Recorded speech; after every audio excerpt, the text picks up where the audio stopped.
Hello everyone, welcome to SAS EduShack. അപ്പോൾ ഇന്നത്തെ ക്ലാസ്സിൽ നമ്മൾ ഡിസ്കസ് ചെയ്യുന്നത് സീസൺസ് ആൻഡ് ടൈം. ജോഗ്രഫിയിലെ ഫസ്റ്റ് ചാപ്റ്റർ ആണ് സീസൺസ് ആൻഡ് ടൈം എന്ന് പറയുന്നത്. അതിൽ നിന്നും വളരെ കുറച്ച് ടോപ്പിക്സ് ആണ് നമ്മൾ ഡിസ്കസ് ചെയ്യുന്നത്. രണ്ട് പാർട്ടായിട്ടാണ് നമ്മൾ സീസൺസ് ആൻഡ് ടൈം എന്ന് പറയുന്ന ചാപ്റ്റർ ഡിസ്കസ് ചെയ്യാൻ പോകുന്നത്. അപ്പോൾ ഇന്നത്തെ സെഷനിൽ നമ്മൾ ഡിസ്കസ് ചെയ്യുന്ന ടോപ്പിക്സ് ഏതൊക്കെയാണെന്ന് നോക്കാം. So first of all, rotation of the earth, parallelism of the Earth's axis, apparent movement of the sun, equinoxes, summer solstice, winter solstice, ഉത്തരായനം ആൻഡ് ദക്ഷിണായനം. അപ്പോൾ ഇത്രയും ടോപ്പിക്കാണ് നമ്മൾ ഇന്നത്തെ ക്ലാസ്സിൽ നമ്മൾ ഡിസ്കസ് ചെയ്യുന്നത്. അപ്പോൾ ഇതിന് ശേഷം നമ്മൾ എന്ത് ചെയ്യും, ഇതിൻ്റെ സെക്കൻഡ് പാർട്ടിൽ ബാക്കിയുള്ള റിമൈനിങ് പോർഷൻസ് കംപ്ലീറ്റ് ചെയ്യും. ഓക്കെ, അപ്പോൾ ഇന്നത്തെ ക്ലാസ്സിലേക്ക് കിടക്കുന്നതിന് മുമ്പ് ഈ ഒരു ചാനൽ ആദ്യമായിട്ട് കാണുന്നവരുണ്ടെങ്കിൽ ജസ്റ്റ് ഒന്ന് സബ്സ്ക്രൈബ് ചെയ്യുക. ഒപ്പം കൂട്ടത്തിൽ നിങ്ങളുടെ കൂട്ടുകാർക്കും കൂടി ഷെയർ ചെയ്യുക. അപ്പോൾ നമുക്ക് അധികം വൈകാണ്ട് തന്നെ നമ്മുടെ ടോപ്പിക്കിലേക്ക് കിടക്കാം അല്ലേ. അപ്പോൾ നമ്മുടെ ഫസ്റ്റ് ടോപ്പിക് എന്ന് പറയുന്നത് വൈ സീസൺസ് ചേഞ്ച്. നമുക്കറിയാം ഡിഫറെൻറ്റ് സീസൺസ് നമ്മൾ എല്ലാവരും എക്സ്പീരിയൻസ് ചെയ്യാറുണ്ട്. പക്ഷെ എന്തുകൊണ്ടാണ് ഈ ഒരു സീസണൽ ചേഞ്ച് ഉണ്ടാവുന്നത്, അതാണ് നോക്കുന്നത്. 3 കാരണങ്ങളാണ് അതിനുള്ളത്. ഒന്നാമത്തേത് revolution of the earth around the sun. സണ്ണിന് ചുറ്റുമുള്ള എർത്ത് റിവോൾവ് ചെയ്യുന്നുണ്ട് അല്ലേ, എർത്ത് വലം വെക്കുന്നുണ്ട്. ഇതാണ് ഒന്നാമത്തെ കാരണം. രണ്ടാമത്തത് tilt of the earth's axis. എർത്തിന്റെ ആക്സിസ് നോക്കുകയാണെങ്കിൽ അച്ചുതണ്ട് ഏറ്റവും സെൻട്രലിലുള്ള ഒരു ലൈൻ അല്ലേ, അത് നോക്കുകയാണെങ്കിൽ അത് കറക്റ്റ് സ്ട്രൈറ്റ് ആയിട്ടല്ല നിൽക്കുന്നത്, അതിനൊരു ചെറിയ ചെരിവുണ്ട്. ആക്സിസിന് ഒരു ചെറിയ ടിൽറ്റ് ഉണ്ട്. അതാണ് രണ്ടാമത്തെ കാരണം. മൂന്നാമത്തത് parallelism of the earth's axis. എർത്തിന്റെ ആക്സിസിന്റെ പാരലലിസം. അപ്പൊ ഈ 3 റീസൺസ് ആണ് എന്തിനുള്ളത്, സീസണൽ ചേഞ്ചിനുള്ള കാരണമായിട്ട് പറയുന്നത്. So why the seasons change, revolution of the earth around the sun, tilt of the earth's axis, parallelism of the earth's axis. Okay, അപ്പൊ ഒന്നാമത്തെ പാർട്ട് കിട്ടി. ഇനി എന്താണ് ഈ revolution of the earth around the sun എന്ന് പറയുന്നത്? നമ്മൾ already പറഞ്ഞു, എർത്ത് സണ്ണിന് ചുറ്റും റിവോൾവ് ചെയ്യുന്നുണ്ട്, വലം വെക്കുന്നുണ്ട്. അതും എങ്ങനെയാണ്, ഒരു എലിപ്റ്റിക്കൽ ഓർബിറ്റില് ദീർഘവൃത്താകൃതിയിലുള്ള ഒരു ഭ്രമണപഥത്തിലൂടെയാണ് വലം വെക്കുന്നത്. ഇതാണ് revolution of the earth around the sun എന്ന് പറയുന്നത്. The earth revolves around the sun in an elliptical orbit. This is known as revolution. Okay, ഇത് ബേസിക് ആയിട്ടുള്ള കാര്യമാണ്. അപ്പൊ ഇത് കൂടാതെ എന്താണ് അടുത്തൊരു ഇമ്പോർട്ടൻ്റ് ആയിട്ടുള്ള കോൺസെപ്റ്റ് ആണ് ഇത്, parallelism of the earth's axis. എന്താണത്? നമ്മൾ പറഞ്ഞു എർത്തിന്റെ ആക്സിസിന് ഒരു ചെറിയ ടിൽറ്റ് ഉണ്ട് എന്ന് പറഞ്ഞു. ഇനി ആ ടിൽറ്റ് നമ്മൾ ഓർബിറ്റൽ പ്ലെയിനിൽ നിന്ന് മെഷർ ചെയ്യുകയാണെങ്കിൽ 66.5 ഡിഗ്രി. ഓർബിറ്റൽ പ്ലെയിൻ എന്ന് പറഞ്ഞു കഴിഞ്ഞാൽ എന്താണ്, ശരിക്കും ഹൊറിസോണ്ടൽ ആയിട്ട് നിൽക്കുന്ന ഒരു ലൈൻ അല്ലേ. എർത്ത് കറക്റ്റ് സെന്ററിൽ ഹൊറിസോണ്ടൽ ആയിട്ട് നിൽക്കുന്ന ഒരു പാർട്ടാണ് ഓർബിറ്റൽ പ്ലെയിൻ. ആ പ്ലെയിനിൽ നിന്ന് മെഷർ ചെയ്യുമ്പോൾ ആ എർത്തിന്റെ ആക്സിസിനുള്ള ചെരിവ് എന്ന് പറയുന്നത് 66.5 ഡിഗ്രിയും. ഇനി ഇതേ തന്നെ വെർട്ടിക്കൽ പ്ലെയിനിൽ നിന്ന് മെഷർ ചെയ്യുകയാണെങ്കിൽ എത്രയാണ്, 23.5 ഡിഗ്രിയുമാണ്. ഓക്കെ, ഇനി ഇത് മാത്രമല്ല, എർത്ത് ഈ ഒരു ടിൽറ്റ്, ഈ ഒരു ചെരിവ് ത്രൂ ഔട്ട് ഇറ്റ്സ് റെവല്യൂഷനിൽ മെയിൻറ്റെയിൻ ചെയ്യുന്നുണ്ട്. ഇതാണ് parallelism of the earth axis. അപ്പൊ മൊത്തം 3 പോയിന്റേ ഉള്ളൂ. 66 ഡിഗ്രി ചരിവ് ഓർബിറ്റൽ പ്ലെയിനിൽ നിന്നുണ്ട്, 23.5 ഡിഗ്രി വെർട്ടിക്കൽ പ്ലെയിനിൽ നിന്നും ടിൽറ്റ് ഉണ്ട്. So the earth maintains this tilt of the axis throughout its revolution. This is known as the parallelism of earth axis. Okay, ഇനി അടുത്ത പോയിന്റ് എന്താ, apparent movement of the sun. എന്താണ് apparent movement of the sun? അപ്പൊ നമുക്കറിയാം earth എന്ത് ചെയ്യുന്നുണ്ട്, റെവല്യൂഷനിലൂടെ നീളം ഈ ഒരു ടിൽറ്റ് മെയിൻറ്റെയിൻ ചെയ്യുന്നുണ്ട്. ആ ടിൽറ്റ് മെയിൻറ്റെയിൻ ചെയ്യുന്നുണ്ട്, അത് തന്നെയാണ് ഈ പാരലലിസം അല്ലേ. Since the parallelism is maintained same throughout the revolution, the position of the sun in relation to the earth varies apparently between Tropic of Cancer, അതായത് 23.5 degree north, and Tropic of Capricorn, that is 23.5 degree south. ഇതിനെയാണ് apparent movement of the sun എന്ന് പറയുന്നത്. അപ്പോൾ ഒരൊറ്റ point ഇവിടെ ശ്രദ്ധിക്കേണ്ടു, parallelism എന്ത് ചെയ്യുന്നുണ്ട്, റെവല്യൂഷനിലൂടെ നീളം മെയിൻറ്റെയിൻ ചെയ്യുന്നുണ്ട്. അതുകൊണ്ട് തന്നെ സണ്ണിന്റെ പൊസിഷൻ എന്ത് ചെയ്യുന്നുണ്ട്, എർത്തുമായിട്ട് കണക്ട് ചെയ്ത് നോക്കുന്ന സമയത്ത് സണ്ണിന്റെ പൊസിഷനിൽ ഒരു ചെറിയ വേരിയേഷൻ വരുന്നുണ്ട്. അത് ഏതിൻ്റെ ഇടയിലാണ്, ട്രോപ്പിക് ഓഫ് ക്യാൻസർ, അതായത് നമ്മുടെ നോർത്തേൺ ഹെമിസ്ഫിയറിലെ 23.5 ഡിഗ്രി നോർത്ത് ലാറ്റിറ്റ്യൂഡിൽ വരുന്നതാണ് ഏത്, tropic of cancer. Then tropic of Capricorn. ഇതിന്റെ ഇടയിലായിട്ട് സണ്ണിനൊരു മൂവ്മെന്റ് ഉണ്ട് എന്നുള്ള രീതിയിൽ ചിന്തിച്ചു കഴിഞ്ഞാൽ നമുക്ക് ആൻസർ ആയി. Okay, since the parallelism is maintained same throughout the revolution, the position of the sun in relation to the earth, അതായത് സണ്ണിന്റെ പൊസിഷൻ എർത്തുമായിട്ട് നോക്കുന്ന സമയത്ത് ഒരു ചെറിയൊരു വേരിയേഷൻ വരുന്നുണ്ട്. അത് ഏതിന്റെ ഇടയിൽ മാത്രമേ വരുന്നുള്ളൂ, ട്രോപ്പിക് ഓഫ് ക്യാൻസറിനും ട്രോപ്പിക് ഓഫ് കാപ്രിക്കോണിനും ഇടയിൽ. ഇതിനെയാണ് apparent movement of the sun എന്ന് പറയുന്നത്. ഓക്കെ, ഇനി അങ്ങനെയാണെങ്കിൽ സീസൺസും അപ്പാരന്റ് മൂവ്മെന്റ് ഓഫ് ദ സണ്ണും തമ്മിൽ എന്താണ് റിലേഷൻ നോക്കാം. So as a result of the apparent movement of the sun different seasons get repeated in a cyclic manner. അപ്പൊ ശരിക്കും സീസൺസ് ഉണ്ടാകാനുള്ള കാരണം എന്താ? ഈ പറയുന്ന apparent movement of the sun, ഈ പറയുന്ന apparent movement of the sun കാരണമാണ് ഡിഫറെന്റ് സീസൺസ് ഒരു സൈക്ലിക് മാനറിൽ വൺ ആഫ്റ്റർ ദി അതർ ഇങ്ങനെ വന്നുകൊണ്ടിരിക്കുന്നത്. അപ്പൊ ഏതൊക്കെ സീസൺസ് ആണ് അങ്ങനെ വരാറുള്ളത്? സ്പ്രിംഗ് ഉണ്ട്, സമ്മർ ഉണ്ട്, ഓട്ടം ഉണ്ട്, വിന്റർ ഉണ്ട്. ഓക്കെ, ഇത് നാലുമാണ് ഡിഫറെന്റ് സീസൺസ്. ഓക്കെ, അപ്പൊ സീസൺസ് എല്ലാമാണുള്ള കാരണം എന്താണ്? Apparent movement of the sun കാരണം ഡിഫറെന്റ് സീസൺസ് ഒരു സൈക്ലിക് മാനറിൽ ഇങ്ങനെ റിപ്പീറ്റ് ചെയ്തുകൊണ്ടേ ഇരിക്കുന്നുണ്ട്. ഓക്കെ, ഇനി നമ്മൾ നോക്കുന്നത് ഈ പറയുന്ന സമ്മർ സോളിസ്റ്റൈസ് എന്താണ് എന്നുള്ളതാണ്. എന്താണ് സമ്മർ സോളിസ്റ്റൈസ്? സണ്ണ് ശരിക്കും സണ്ണിന്റെ പൊസിഷൻ എവിടെയാണ്? ട്രോപ്പിക് ഓഫ് ക്യാൻസറിന്റെ നേരെ മുകളിൽ, അതായത് 23.5 ഡിഗ്രി നോർത്ത് ലാറ്റിറ്റ്യൂഡിന്റെ മുകളിൽ. ഇതെന്നാ സണ്ണിന്റെ പൊസിഷൻ ട്രോപ്പിക് ഓഫ് ക്യാൻസറിന്റെ നേരെ മുകളിൽ വരുന്നത്? 21 ജൂൺ. അപ്പോൾ ഈ 21 ജൂൺ എന്ന് പറയുന്നത് ട്രോപ്പിക് ഓഫ് ക്യാൻസറിൽ സണ്ണ് നിൽക്കുന്ന സമയമാണ്. ഓക്കെ, അപ്പൊ ഈ ട്രോപ്പിക് ഓഫ് ക്യാൻസർ എന്ന് പറയുന്നത് ഏത് ഹെമിസ്ഫിയറാ? നോർത്തേൺ ഹെമിസ്ഫിയർ അല്ലേ? അപ്പൊ അതുകൊണ്ട് തന്നെ സൺ ഇപ്പൊ എവിടെയാണ്? നോർത്തേൺ ഹെമിസ്ഫിയറിലാണ്. അപ്പൊ അതുകൊണ്ട് തന്നെ ഡേ എവിടെയായിരിക്കും കൂടുതൽ? ഏറ്റവും കൂടുതൽ വെളിച്ചം അല്ലെങ്കിൽ ടെമ്പറേച്ചർ കൂടുന്നത് എവിടെയാ? നോർത്തേൺ ഹെമിസ്ഫിയറിലാണ്. അതുകൊണ്ട് തന്നെ നോർത്തേൺ ഹെമിസ്ഫിയർ എക്സ്പീരിയൻസ് ചെയ്യുന്നുണ്ട് longest day and shortest night. അവിടെ ഡേ കൂടുതലാണ്, ബിക്കോസ് സണ്ണിന്റെ പ്രസൻസ് നോർത്തേൺ ഹെമിസ്ഫിയറിലാണ് ഉള്ളത്. അതുകൊണ്ട് തന്നെ അവിടെ ഡേ കൂടുതലാണ്, നൈറ്റ് കുറവാണ്. അപ്പൊ ഇതിന്റെ നേരെ ഓപ്പോസിറ്റ് എവിടെ നടക്കുക? Southern hemisphere. കാരണം സണ്ണ് നോർത്തേൺ ഹെമിസ്ഫിയറിൽ നിൽക്കുമ്പോൾ സദേൺ ഹെമിസ്ഫിയറിന്റെ അവസ്ഥ എന്തായിരിക്കും? അവിടെ ലോങ്സ്റ്റ് നൈറ്റ് ആയിരിക്കും, ഷോർട്ട് ഡേ ഉണ്ടാവുള്ളൂ. ശരിയല്ലേ? അപ്പൊ എന്താണ് സമ്മർ സോളിസ്റ്റൈസ്? സൺ എന്ന് പറയുന്നത് ഏതിന്റെ നേർ മുകളിൽ നിൽക്കുന്ന സമയത്താണ് സമ്മർ സോളിസ്റ്റൈസ് എക്സ്പീരിയൻസ് ചെയ്യുക? ട്രോപ്പിക് ഓഫ് ക്യാൻസറിന്റെ നേർമുകളിൽ. ഓക്കെ, അത് എന്നാണ് വരുന്നത്? 21 ജൂണിന്. അപ്പൊ ആ സമയത്ത് നോർത്തേൺ ഹെമിസ്ഫിയറിൽ എങ്ങനെയാണ് എക്സ്പീരിയൻസ് ചെയ്യുക? Longest day and shortest night. Southern ഹെമിസ്ഫിയറിൽ എങ്ങനെയാ എക്സ്പീരിയൻസ് ചെയ്യുക? Longest night and shortest day. Okay, അപ്പൊ സമ്മർ സോളിസ്റ്റൈസ് കിട്ടി. അങ്ങനെയാണെങ്കിൽ എന്താണ് ഇക്വിനോക്സ് എന്ന് പറയുന്നത്? പേര് പോലെ തന്നെ ഈക്വൽ ആണ് അല്ലെ? ഇക്വിനോക്സസ് എന്താ? സോ മാർച്ച് 21 സെപ്റ്റംബർ 23 ഈ 2 ദിവസങ്ങളിലാണ് എന്ത് എക്സ്പീരിയൻസ് ചെയ്യുക? ഇക്വിനോക്സസ് എക്സ്പീരിയൻസ് ചെയ്യുക. അപ്പൊ ഇവിടെ സണ്ണിന്റെ പൊസിഷൻ എവിടെയാ? The apparent position of the sun vertically over the equator. ഇക്വേറ്ററിന്റെ നേരെ മുകളിൽ, അതായത് 0 ഡിഗ്രി ലാറ്റിറ്റ്യൂഡിന്റെ നേരെ മുകളിൽ സണ്ണ് വരുന്ന സമയങ്ങളാണ് എന്ത്? ഇക്വിനോക്സസ് എന്നറിയപ്പെടുന്നത്. ഓക്കെ, അപ്പൊ ഇതിന്റെ പ്രത്യേകത എന്താ? The length of the day and night equal on both the hemisphere. അതായത് നോർത്തേൺ ഹെമിസ്ഫിയറിലും സദേൺ ഹെമിസ്ഫിയറും ഡേയും നൈറ്റും തുല്യമായിരിക്കും. അതായത് 12 hours ഓഫ് ഡേയും 12 hours ഓഫ് നൈറ്റും കിട്ടും. ഓക്കെ, ക്ലിയർ ആണോ മക്കളെ? അപ്പൊ ഇവിടെ ഇക്വിനോക്സസ് എന്ന് പറയുന്നത് എക്സ്പീരിയൻസ് ചെയ്യുന്ന 2 ദിവസങ്ങളാണ്, മാർച്ച് 21 സെപ്റ്റംബർ 23. ഈ ദിവസം എവിടെയാണ് സണ്ണിന്റെ presence? So the apparent position of the sun vertically over the equator.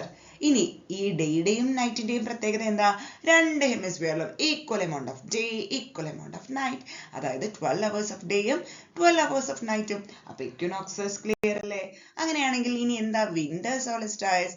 22 ഡിസംബറിനാണ് വിന്റർ സോളിസ്റ്റൈസ് എക്സ്പീരിയൻസ് ചെയ്യുന്നത്. ഓക്കെ, അപ്പൊ ഇവിടെ സണ്ണിന്റെ പ്രസൻസ് എവിടെയാ? Sun is vertically above tropic of Capricorn. അതായത് നമ്മൾ സമ്മർ സോളിസ്റ്റൈസ് പഠിച്ച സമയത്ത് നമ്മൾ പറഞ്ഞു സണ്ണിന്റെ പ്രസൻസ് എവിടെയാ? ട്രോപ്പിക് ഓഫ് ക്യാൻസറിലാണെന്ന് പറഞ്ഞു. അതായത് 23.5 ഡിഗ്രി നോർത്ത് ലാറ്റിറ്റ്യൂഡിൽ. ഇത് നേരെ മാറി ഇപ്പൊ സൺ എവിടേക്ക് എത്തി? സദേൺ ഹെമിസ്ഫിയറിലേക്ക് എത്തി. Sun is vertically above the tropic of Capricorn, അതായത് 23.5 ഡിഗ്രി സൗത്ത് ലാറ്റിറ്റ്യൂഡിൽ. അപ്പൊ ഈ സമയത്ത് നോർത്തേൺ ഹെമിസ്ഫിയറിൽ എന്തായിരിക്കും പ്രത്യേകത? Experiences shortest day and longest night. കാരണം നോർത്തേൺ ഹെമിസ്ഫിയറിൽ ഷോർട്ട് ഡേയും ലോങ് നൈറ്റും എക്സ്പീരിയൻസ് ചെയ്യാനുള്ള കാരണം എന്താ? കാരണം സദേൺ ഹെമിസ്ഫിയറിലാണ് സൺ ഉള്ളത്. അപ്പൊ അവിടെ ലോങ് ഡേയും ഷോർട്ട് നൈറ്റും ആയിരിക്കും. ഓക്കെ, അപ്പൊ ക്ലിയർ അല്ലേ? അപ്പൊ നമ്മൾ സമ്മർ സോളിസ്റ്റൈസ് പറഞ്ഞു, ഇക്വിനോക്സസ് പറഞ്ഞു, വിന്റർ സോളിസ്റ്റൈസ് പറഞ്ഞു. ക്ലിയർ അല്ലേ? അപ്പോ സമ്മർ സോളിസ്റ്റൈസ് എന്ന് പറഞ്ഞു കഴിഞ്ഞാൽ ജൂൺ 21, ഇക്വിനോക്സസ് എന്ന് പറഞ്ഞു കഴിഞ്ഞാൽ മാർച്ച് 21 സെപ്റ്റംബർ 23. വിന്റർ സോളിസ്റ്റൈസ് എന്താണ്? 22 ഡിസംബർ. അപ്പൊ ഇതിൽ മെയിൻ ആയിട്ട് പഠിക്കേണ്ടത് ഏതാണ് ഡേറ്റ്? ഇത് എക്സ്പീരിയൻസ് ചെയ്യുന്ന ഡേറ്റ് എവിടെയാണ്? അതേപോലെ തന്നെ സണ്ണിന്റെ പ്രസൻസ് എവിടെയാണ്, ഇതാണ് മെയിൻ ആയിട്ട് നോക്കേണ്ടത്. അപ്പൊ അതനുസരിച്ച് നമുക്ക് ഈ പറയുന്ന ഡേയുടെയും നൈറ്റിന്റെയും ലെങ്ത് നമുക്ക് കണ്ടെത്താവുന്നതേ ഉള്ളൂ. ഓക്കെ, അപ്പൊ ഇനി നമുക്ക് നോക്കുന്നത് ഇതനുസരിച്ച് നമ്മുടെ സ്പ്രിംഗ് സീസൺ, ഓരോ സീസൺ 4 സീസൺസ് ഉണ്ട് അല്ലേ? സ്പ്രിംഗ് ഉണ്ട്, ഓട്ടം ഉണ്ട്, സമ്മർ ഉണ്ട്, വിന്റർ ഉണ്ട്. അപ്പൊ സ്പ്രിംഗ് സീസൺ ഇൻ നോർത്തേൺ ഹെമിസ്ഫിയറിൽ എങ്ങനെയാണെന്നുള്ളത് നോക്കാം. ഇത് എക്സ്പീരിയൻസ് ചെയ്യുന്നത് between 21st March and 21st June.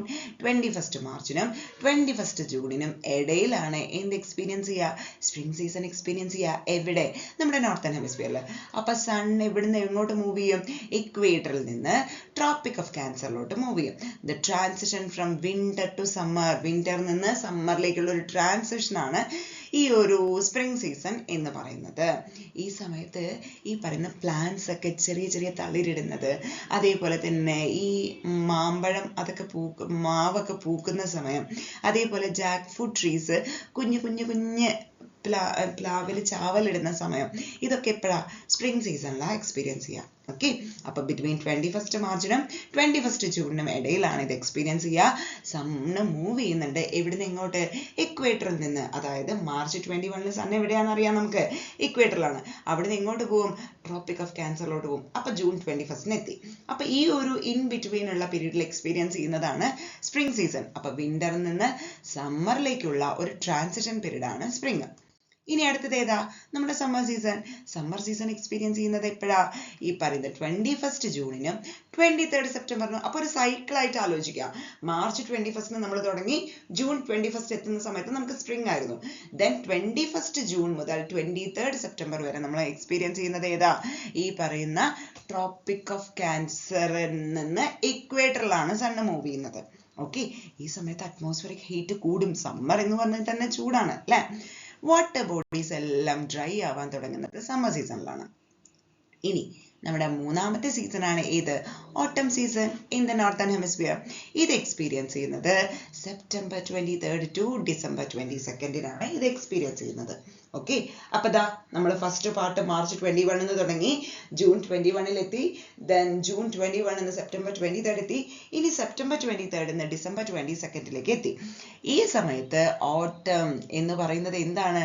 Transition from summer towards winter. സമ്മറിൽ നിന്ന് വിന്ററിലേക്കുള്ള ഒരു ട്രാൻസിഷൻ ആണ് ഓട്ടം.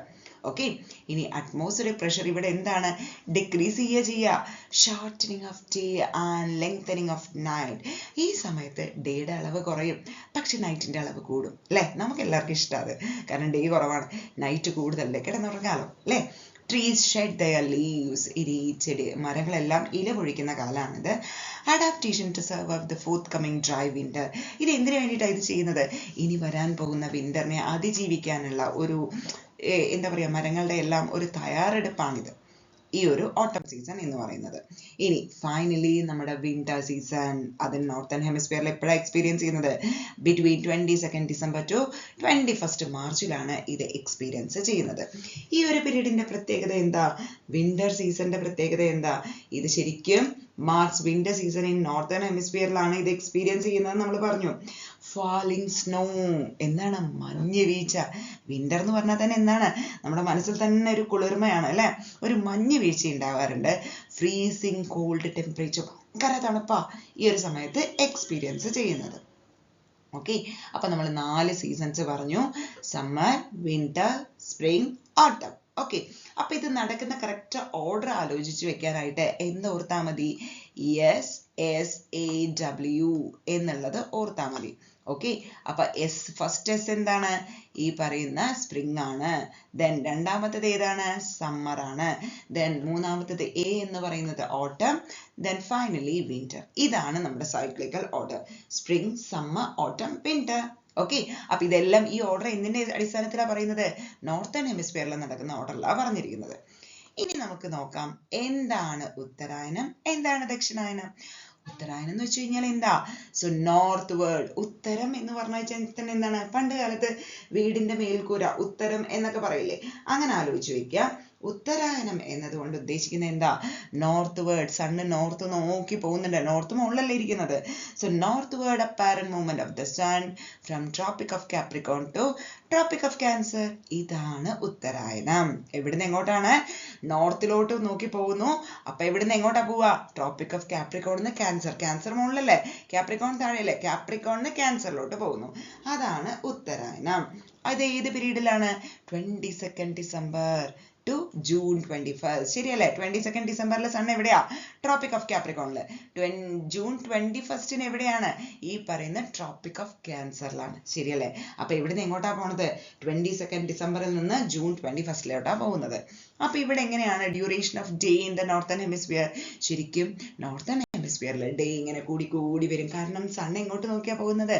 നോർത്തേൺ ഹെമിസ്ഫിയർ നോക്കി പോകുന്നു. ഓക്കെ, അപ്പൊ ഇനി നമുക്ക് ദക്ഷിണായനം നോക്കാം. ഇതാണ് നമ്മുടെ ലാസ്റ്റ് ടോപ്പിക് കേട്ടോ ഈ ഒരു സെഷനിലെ. Southward apparent movement of the sun from Tropic of Cancer to Tropic of Capricorn. Tropic of Cancer നിന്ന് സൗത്ത് നോക്കിയിട്ട് അത് അവിടെ താഴോട്ടാ പോകുന്നത്. ഓക്കെ, അതായത് ട്രോപ്പിക് ഓഫ് ക്യാൻസറിൽ നിന്ന് കാപ്രിക്കോണിലോട്ട്. ക്യാൻസറിൽ നിൽക്കുന്ന സമയത്ത് ഏതാ date? 21st June. 22nd December എന്ന് പറയുന്നത് കാപ്രിക്കോണിലുള്ള ഡേറ്റ്. അപ്പൊ പീരീഡ് എന്ന് പറയുന്നത് എപ്പോഴാണ്?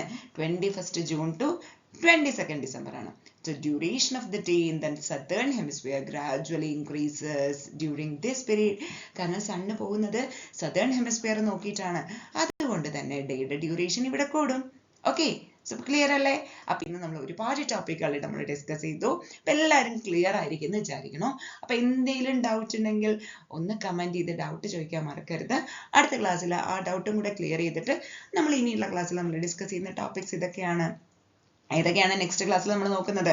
Rotation of the earth, local time, what will be the hardships if there are several local times in a country. ഒരു കൺട്രിയിൽ ഒരുപാട് ലോക്കൽ ടൈംസ് ഉണ്ടെങ്കിൽ എന്തൊക്കെ ഹാർഡ്ഷിപ്സ് ആണ് ഫേസ് ചെയ്യേണ്ടി വരിക? Then calculation of time, Greenwich time and time zone, Indian standard time, international dateline. ഇതാണ് നമ്മൾ അടുത്ത ക്ലാസ്സിൽ നമ്മൾ ഡിസ്കസ് ചെയ്യാൻ പോകുന്ന ടോപ്പിക്. അപ്പൊ എല്ലാവർക്കും ഇന്നത്തെ ടോപ്പിക് എല്ലാം കറക്റ്റ് ആൻഡ് പെർഫെക്റ്റ് അല്ലേ? സോ എല്ലാവർക്കും ക്ലാസ് ഇഷ്ടമായെങ്കിൽ എന്ത് ചെയ്യണം? കൂട്ടുകാർക്ക് എല്ലാവർക്കും ഇതൊന്ന് ഷെയർ ചെയ്ത് കൊടുക്കണം. അധികം വൈകാണ്ട് തന്നെ ഇതിന്റെ സെക്കൻഡ് പാർട്ട് അതോടുകൂടി നമ്മുടെ ഈ ഒരു ചാപ്റ്റർ കംപ്ലീറ്റ് ചെയ്യാണ്. അപ്പൊ എല്ലാവർക്കും ഷെയർ ചെയ്യല്ലേ? അപ്പോൾ anyway thank you so much for watching today session. അപ്പം നമുക്ക് ഇനി ഒരു ഫൺ ഫിൽഡ് സെഷൻ ഓഫ് സാസ് എജുഷാക്ക് വരുന്നതിന് മുമ്പ് നമുക്ക് വൈൻഡപ്പ് ചെയ്യാം. Okay, bye bye and thank you and have A nice day. Bye bye.